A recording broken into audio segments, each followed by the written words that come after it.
ഇനി ഇവിടെ ട്രെൻഡ് ആവാൻ പോകുന്നത് ഒരു പ്രത്യേക ടൈപ്പ് സിനിമകളാണ്. പുതിയൊരു മൂവി ജോൺറ തന്നെ ഇറങ്ങിയിട്ടുണ്ട്. It's called brain rot movies. ഞാൻ ഈ ജോൺറയിൽ ആദ്യമായിട്ട് സിനിമ കാണുന്നത് ഗുഡ് ബാഡ് ആൻഡ് അഗ്ലി എന്ന് പറഞ്ഞിട്ടുള്ള നമ്മുടെ അജിത്തിൻ്റെ സിനിമയാണ്.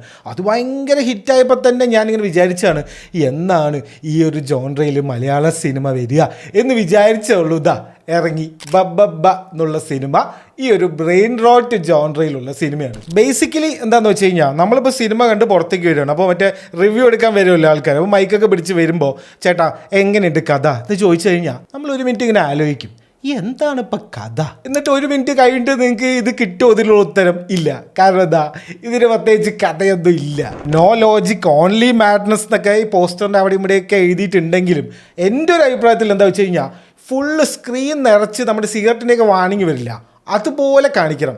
ഇത് ഒരു ബ്രെയിൻ റോട്ട് സിനിമയാണ്, ഇതിൽ നിങ്ങളോ കഥയോ ഒന്നും പ്രതീക്ഷിക്കരുത് എന്ന് പറഞ്ഞ് എഴുതി കാണിക്കണം. എന്നാലേ എല്ലാവർക്കും മനസ്സിലാവുള്ളൂ. ഈ റീൽസും ഷോർട്സൊക്കെ കണ്ട് നമ്മുടെ അറ്റൻഷൻ സ്പാനൊക്കെ പോയി കിടക്കണം. അപ്പോൾ നമുക്ക് എന്ത് വേണം, ഒന്നും ആലോചിക്കണ്ട.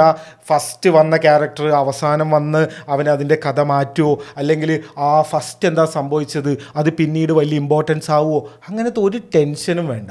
എവിടെ നിന്ന് വേണമെങ്കിലും ഈ സിനിമ കാണാം. നിങ്ങളൊരു 10 മിനിറ്റ് സിനിമ സ്കിപ്പ് ചെയ്താലും ആക്ച്വലി അതിലൊന്നും സംഭവിക്കാനില്ല. ഒരുപാട് ആൾക്കാർ അങ്ങനെയുണ്ട്, ഒട്ടും ക്ഷമയില്ലാത്ത ആൾക്കാരാണ് ഇപ്പോൾ എല്ലാവരും.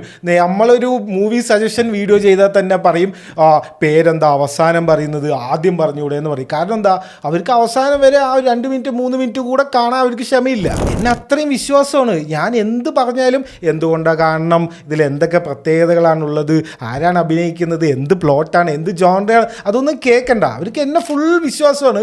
ഞാൻ പേര് പറഞ്ഞാൽ മതി, അവർ പിന്നെ പോയി കണ്ടോളും. അല്ലാണ്ട് അറ്റൻഷൻ സ്പാൻ കുറഞ്ഞിട്ടൊന്നുമല്ല. അപ്പം അങ്ങനത്തെ ആൾക്കാരില്ലേ, അവർക്ക് പറ്റിയ സിനിമയാണ്. കുറച്ച് പേര് കംപ്ലൈൻറ്റ് പറയേണ്ടത് സിനിമ കണക്റ്റ് ആയില്ല എന്നൊക്കെ.